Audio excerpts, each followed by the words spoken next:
नमस्कार, आप सभी का हार्दिक स्वागत है बाल विकास और शिक्षा शास्त्र के top 30 MCQs daily series part 7 में। आइए शुरू करते हैं आज का मॉक टेस्ट सॉल्यूशन। आज का हमारा पहला प्रश्न है, गर्भावस्था की अवस्थाएं हैं 2, 3, 4 या 5। गर्भावस्था की अवस्थाएं पूछ रहा है। आज तक हमने विकास की अवस्थाएं पढ़ी है जिसमें गर्भावस्था, शिशुअवस्था, बाल्यावस्था, किशोरावस्था शामिल है, लेकिन ये गर्भावस्था की अवस्थाएं पूछ रहा है, अर्थात गर्भावस्था की उप अवस्थाएं। तो इसमें हमारा विकल्प 2 सही हो जाएगा 3, क्योंकि गर्भावस्था को मुख्य रूप से 3 उप अवस्थाओं में बांटा गया है। बीजावस्था गर्भधारण से 15 दिन तक, और भ्रूणावस्था 15 दिन से 3 महीने तक, और गर्भावस्था जो 3 महीने से जन्म तक मानी जाती है। अगला प्रश्न है, भोजन संबंधी असामान्य व्यवहार कहलाता है। बालकों का भोजन संबंधी असामान्य व्यवहार कहलाता है डिस्प्रेक्सिया, डिस्ग्रेफिया, बुलिमिया, कोई नहीं। तो इसमें हमारा विकल्प 4 सही हो जाएगा, क्योंकि भोजन संबंधी जो असामान्य व्यवहार है उसे एनोरेक्सिया नर्वोसा कहा जाता है। डिस्प्रेक्सिया गतिक विकार से संबंधित है, और डिस्ग्रेफिया है वो लेखन विकार से संबंधित है। अगला प्रश्न है, निम्न में से कौन सा बालकों के अधिगम एवं विकास में सबसे अधिक योगदान देता है। निम्न में से कौन सा है बालकों के अधिगम और विकास में सबसे अधिक योगदान देता है। परिवार, समवयस्क समूह और टेलीविज़न, परिवार, समवयस्क और अध्यापक, परिवार, खेल एवं कंप्यूटर, परिवार, खेल एवं पर्यटन। इसमें हमारा विकल्प 2 से ही हो जाएगा। एक बालक के अधिगम और विकास में सबसे अधिक योगदान उसके परिवार का, उसके समवयस्क समूह का, मित्र मंडली का और अध्यापक का होगा। अगला प्रश्न है, वयस्संधि काल में निम्न में से कौन बाह्य अभिव्यक्ति नहीं है। वयस्संधि काल के दौरान निम्न में से कौन है बाह्य अभिव्यक्ति नहीं है।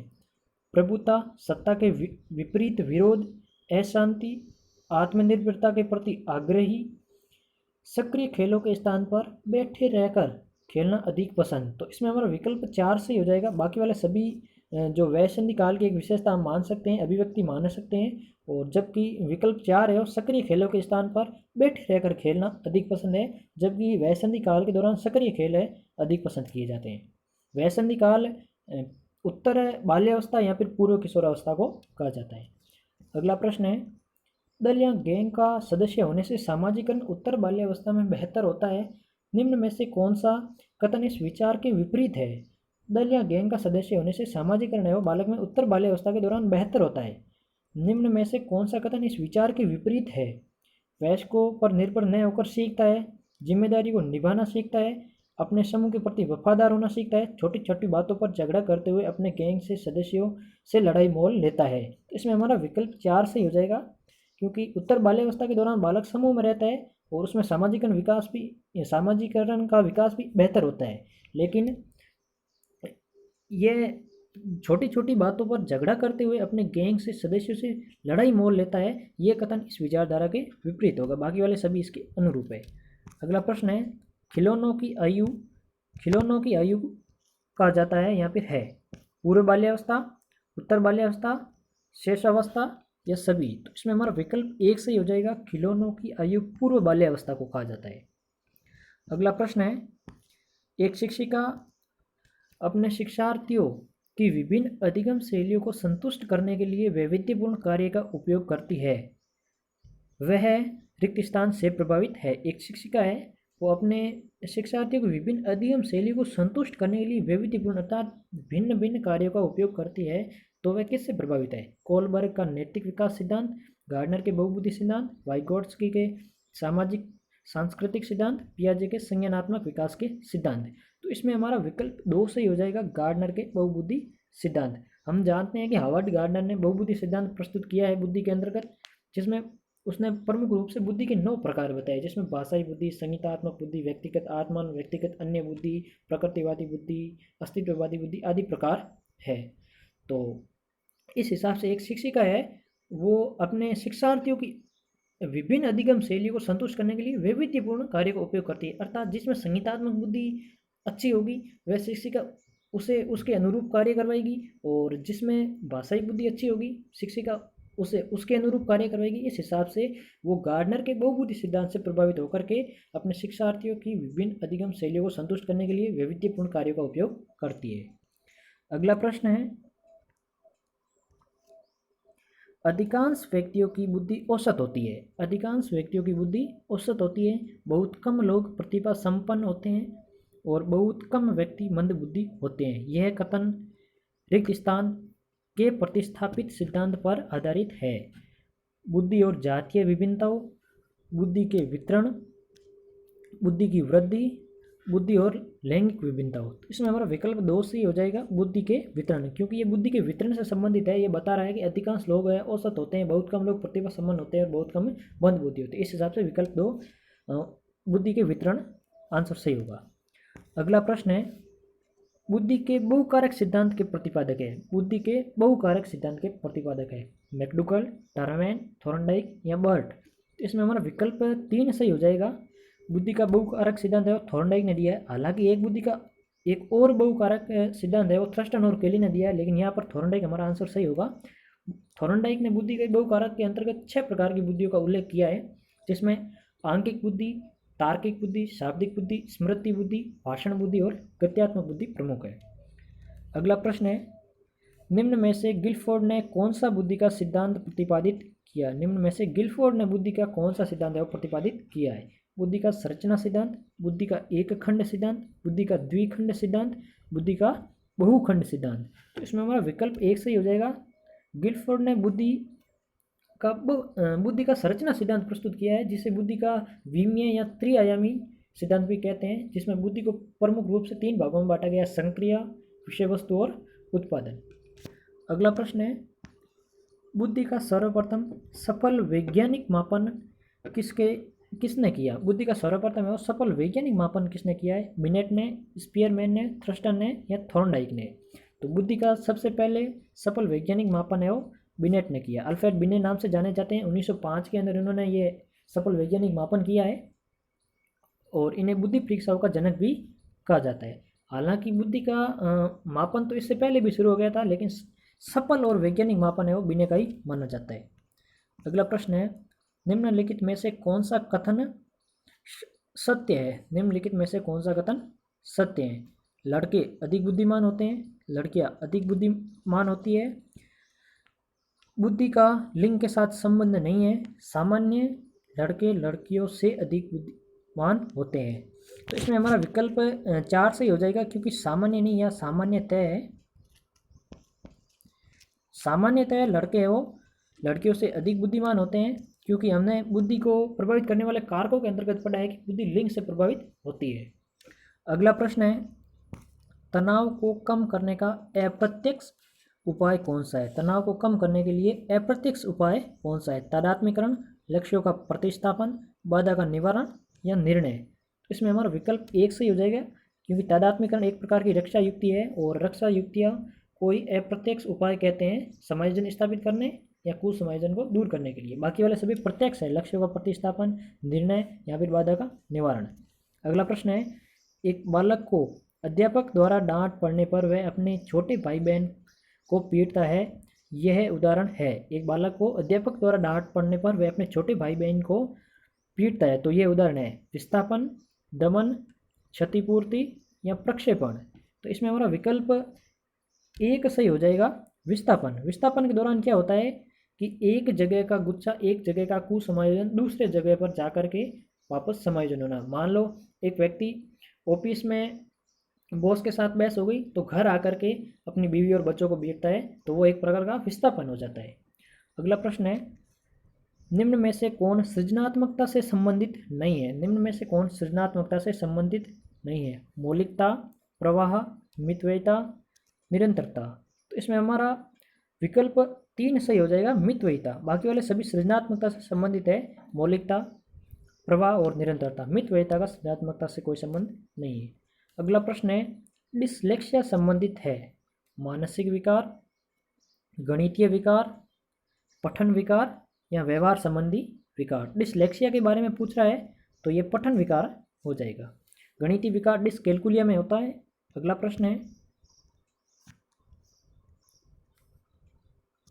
समस्या के अर्थ को जानने की योग्यता, समस्या के अर्थ को जानने की योग्यता, वातावरण के 200 रिक्तियों के प्रति सजगता, यह विशेषता है। समस्या के अर्थों को जानने की योग्यता, वातावरण के 200 रिक्तियों के प्रति सजगता, यह विशेषता है। प्रतिभाशाली बालकों की, सामान्य बालकों की, सृजनशील बालकों की, या कोई नहीं। तो इसमें हमारा विकल्प 3 से ही हो जाएगा। इस प्रकार की विशेषता या क्रिएटिव बालकों के अंदर होती है, सृजनशील बालकों में होती है। अगला प्रश्न है, अलेक्सिया है पढ़ने की अक्षमता, लिखने की अक्षमता, सीखने की अक्षमता, या सुनने की अक्षमता। तो इसमें विकल्प 3 से हो जाएगा। अलेक्सिया अधिगम निर्योग्यता है एक प्रकार की। पढ़ने की लिखने की असक्षमता और पढ़ने की असक्षमता को हम डिस्ग्राफिया और डिसलेक्सिया कहेंगे। और सुनने की असक्षमता मूक बधिर हम जानते हैं, और सीखने की असक्षमता या अधिगम निर्योग्यता एलेक्सिया कहलाती है। अगला प्रश्न है, निम्न में से किस क्रिया के लिए अंतर्दृष्टि की आवश्यकता होगी? निम्न में से किस क्रिया के लिए अंतर्दृष्टि की आवश्यकता होगी? इतिहास की शिक्षा याद करना, 2, 4, 5, 10, 11, 22, 33, 46। इन अंकों में संबंध का पता लगाना, एक आयत का क्षेत्रफल निकालना, अम्ल, लवण एवं सार की परिभाषा लिखना। तो ये अंतर्दृष्टि के बारे में पूछ रहा है। गेस्टॉल्ट से संबंधित सूझ और अंतर्दृष्टि, जिसके प्रतिपादन मैक्स वर्दीमर, कुर्ट कोपका और वुल्फगैंग कोहलर ने किया है। तो विकल्प 2 से ही हो जाएगा। अंतर्दृष्टि से संबंधित है जिसमें बालक स्वयं खोज करता है। तो इन अंकों के मध्य संबंध का पता लगाने के लिए बालक स्वयं है वो खोज करेगा। जबकि इतिहास की तिथि याद करना एक प्रकार का रटन पद्धति पर आधारित है। आयत का क्षेत्रफल निकालना, उसका एक निश्चित सूत्र होता है जिससे आयत का क्षेत्रफल निकलता है। तो इसमें विद्यार्थी स्वयं खोज नहीं करता है। और अम्ल, लवण एवं सार की भी एक निश्चित परिभाषा होती है। तो विकल्प 2 इसका सही आंसर हो जाएगा। अगला प्रश्न है, आप घोड़े को पानी के पास ले जा सकते हैं। आप घोड़े को पानी के पास ले जा सकते हैं पर उसे पानी पीने को बाध्य नहीं कर सकते। इस कहावत की पुष्टि सीखने के नियम से होती है। यह थॉर्नडाइक के नियम से संबंधित प्रश्न पूछ रहा है, जिसमें अभ्यास का नियम, तत्परता का नियम, प्रभाव का नियम या उपयोग का नियम। तो इसमें हमारा विकल्प 2 से ही हो जाएगा, तत्परता का नियम। जब तक बालक तत्पर नहीं होगा सीखने के लिए तब तक हम उसे नहीं सिखा सकते। यही उदाहरण ऊपर दिया गया है कि आप घोड़े को पानी के पास ले जा सकते हैं लेकिन उसे पीने के लिए बाध्य नहीं कर सकते। आप बालक को स्कूल तक ले जा सकते हैं, टीचर तक ले जा सकते हैं, क्लासरूम तक ले जा सकते हैं, लेकिन उसे सीखने के लिए बाध्य नहीं कर सकता। वो सीखेगा तभी, घोड़ा पानी तभी पिएगा जब वह स्वयं पीने के लिए तत्पर होगा, स्वयं एक्टिव होगा। अगला प्रश्न है, निम्नलिखित में से सीखने के लिए अभिप्रेरित करने का सबसे उपयुक्त तरीका कौन सा है? सीखने के लिए अभिप्रेरित करने के लिए सबसे उपयुक्त तरीका कौन सा है? दंड का व्यय, पुरस्कार का प्रलोभन, ये बताना कि ये प्रकरण बहुत महत्वपूर्ण है, कोई नहीं। तो इसमें हमारा विकल्प 3 सही हो जाएगा कि सीखने के लिए बालक को अभिप्रेरित करने के लिए सबसे बेस्ट तरीका है वो ये बताना है कि प्रकरण बहुत महत्वपूर्ण है। दंड का व्यय, इससे यह तो नकारात्मक पुनर्बलन हो जाएगा। और पुरस्कार का प्रलोभन, पुरस्कार का प्रलोभन हम बालक को एक बार दे सकते हैं, 2 बार दे सकते हैं, बार बार नहीं दे सकते, हर रोज नहीं दे सकते। इस हिसाब से विकल्प 3 सबसे बेस्ट आंसर होगा, ये बताना कि प्रकरण बहुत ही महत्वपूर्ण है। अगला प्रश्न है, अभिक्रमित अधिगम मॉडल के जनक है? आशुबेल, पियाजे, हल या स्किनर? तो हमें पता है कि अभिक्रमित अधिगम मॉडल है उसके जनक है स्किनर हो जाएंगे। स्किनर ने शिक्षण के अंतर्गत अभिक्रमित अनुदेशन विधि का भी प्रतिपादन किया है। और अभिक्रमित अनुदेशन या अभिक्रमित अधिगम का मतलब है ज्ञान को सुव्यवस्थित ढंग से पढ़ाना या ज्ञान को सुव्यवस्थित ढंग से प्रस्तुत करके सिखाना। और अभिक्रमित अधिगम को 4 भागों में बांटा गया है मुख्य रूप से, रेखीय, शाकीय, अवरोही और कंप्यूटर आधारित अभिक्रमित। अगला प्रश्न है, कोई बच्चा नवीन व्यवहार को खोजता है, कोई बच्चा नवीन व्यवहार को खोजता है सीख कर, सुनकर, देखकर या अनुभव करके? तो इसमें विकल्प 1 से हो जाएगा, सीख करके। क्योंकि जब कोई बच्चा नवीन व्यवहार की खोज करता है सर्वप्रथम वो सुनकर, देख करके अनुभव करेगा, अनुभव करने के पश्चात सीखेगा और सीखने के बाद उसके व्यवहार में परिवर्तन होगा जो नवीन व्यवहार की खोज कहलाएगा। इस हिसाब से विकल्प 1 है, सीख करके इसका सही आंसर हो जाएगा। अगला प्रश्न है, क्रो एवं क्रो के अनुसार अधिगम है? क्रो एवं क्रो के अनुसार अधिगम है मात्र ज्ञान, मात्र अभिवृत्ति, ज्ञान और अभिवृत्ति, अनुभव। तो इसमें विकल्प 3 से ही हो जाएगा। क्रो एंड क्रो का एक कथन चलता है, अधिगम अभिवृत्तियों ज्ञान का अर्जन है। तो इस हिसाब से विकल्प 2 सही है। क्रो एंड क्रो के अनुसार अधिगम, ज्ञान और अभिवृत्ति दोनों है। अगला प्रश्न है, यदि शिक्षक कक्षा में शिक्षण के समय कोई गंभीर त्रुटि कर जाता है तो उसे निम्नलिखित कार्य करना चाहिए। यदि शिक्षक कक्षा में शिक्षण कार्य के दौरान कोई गंभीर त्रुटि कर जाता है तो उसे निम्न में से कौन सा कार्य करना चाहिए? वह अपनी त्रुटि को तुरंत स्वीकार कर ले, वह इसे भुलाने का प्रयास करे, त्रुटि करे और भूल जाए, उसके प्रति अज्ञान बन जाए। तो इसमें हमारा विकल्प एक सही हो जाएगा। जब शिक्षक कोई भी त्रुटि करता है तो उसे तुरंत अपनी त्रुटि को स्वीकार कर लेना चाहिए और उसमें सुधार आरंभ कर देना चाहिए। अगला प्रश्न है, शिक्षक की निम्नलिखित विशेषताओं में से कौन सी श्रेष्ठ कक्षा अनुशासन में सहायक है? शिक्षक की निम्नलिखित विशेषताओं में से कक्षा का श्रेष्ठ अनुशासन के लिए कौन सी सहायक होगी? आकर्षक व्यक्तित्व, अच्छा आचरण एवं मोहक मुद्राएं, प्रभावी शिक्षण या सादा जीवन। तो इसमें विकल्प 3 सबसे बेस्ट आंसर हो जाएगा, प्रभावी शिक्षण। प्रभावी शिक्षण के माध्यम से ही हम सबसे बेस्ट कक्षा अनुशासन बनाए रख सकते हैं। अगला प्रश्न है, जब एक छात्र विषय के पढ़ने में अरुचि का प्रदर्शन करने लगे, जब एक छात्र है वो विषय को पढ़ने में अरुचि प्रदर्शित करने लगे तो शिक्षक को तुरंत निम्नलिखित उपाय करना चाहिए। तो शिक्षक को कौन सा उपाय करना चाहिए? उसे गृह कार्य में कटौती, प्राचार्य से शिकायत, वास्तविक कारण की खोज, नवीन शिक्षण कार्य प्रदान करना या नवीन शिक्षण कार्य प्रदान करे। तो इसमें विकल्प 3 सही हो जाएगा, वास्तविक कारण की खोज। जब एक बालक है वो पढ़ने में अचानक अरुचि उत्पन्न करने लगे तो हमें उसका कारण जानना चाहिए और कारण जानने के पश्चात उसके निवारण हेतु नवीन शिक्षण कार्य प्रारंभ करना चाहिए। तो इसमें हमारा विकल्प 3 सबसे सही आंसर होगा, बेस्ट आंसर। अगला प्रश्न है, उस शिक्षक को सबसे सफल समझना चाहिए जो कि, उस शिक्षक को सबसे सफल समझना चाहिए जो कि पाठ की व्याख्या कर सके, पाठ्य पुस्तकों को ठीक से पढ़वा सके, विवेचन प्रारंभ कर सके, विद्यार्थियों को प्रेरित कर सके। तो इसमें हमारा विकल्प 4 सही हो जाएगा।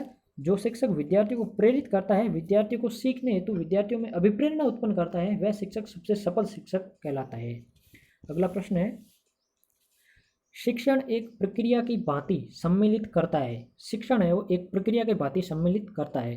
केवल विद्यार्थी, विद्यार्थी एवं शिक्षक, विद्यार्थी शिक्षक एवं माता, विद्यार्थी शिक्षक एवं पाठ्यक्रम। तो इसमें हमारा विकल्प 4 सही हो जाएगा। एक शिक्षण एक प्रक्रिया, शिक्षण एक प्रक्रिया के भांति है वो विद्यार्थी शिक्षक और पाठ्यक्रम को ही शामिल करेंगे। इसमें अभिभावक या माता पिता नहीं आएंगे क्योंकि ये औपचारिक शिक्षण की बात कर रहा है, कक्षा शिक्षण की बात कर रहा है। इसमें विकल्प 4 सही आंसर हो जाएगा। अगला प्रश्न है, शिक्षा एक त्रिआयामी समन्वित रूप है। शिक्षा एक त्रिआयामी समन्वित रूप है क्योंकि इसका अंग होता है शिक्षक, विद्यार्थी, पाठ्यक्रम, उपयुक्त सभी। ऊपर भी पढ़ा है हमने। इसमें ऑप्शन 4 सही हो जाएगा, उपयुक्त सभी। ये थे आज के हमारे 30 प्रश्न मॉक टेस्ट सोल्यूशन। और इसके अन्य पार्ट देखने के लिए आप वीडियो के डिस्क्रिप्शन में लिंक मिल जाएगी। हमारे यूट्यूब चैनल पर education psychology and child development important question नाम की पूरी प्लेलिस्ट है, जिसमें जाकर के आप पूरे पार्ट देख सकते हो। साथ ही पर्यावरण अध्ययन के भी डेली मॉक टेस्ट सोल्यूशन चल रहा है, वो भी आपको लिंक डिस्क्रिप्शन में मिल जाएगी। और अगर आप इन प्रश्नों की PDF पढ़ना चाहते हो तो वो हमारे टेलीग्राम ग्रुप की लिंक डिस्क्रिप्शन में मिल जाएगी। वहाँ जाकर के आप हमारे टेलीग्राम ग्रुप को ज्वाइन कीजिए और जिसमें आपको इन प्रश्नों की और बाकी वाले पार्ट के भी सभी प्रश्नों की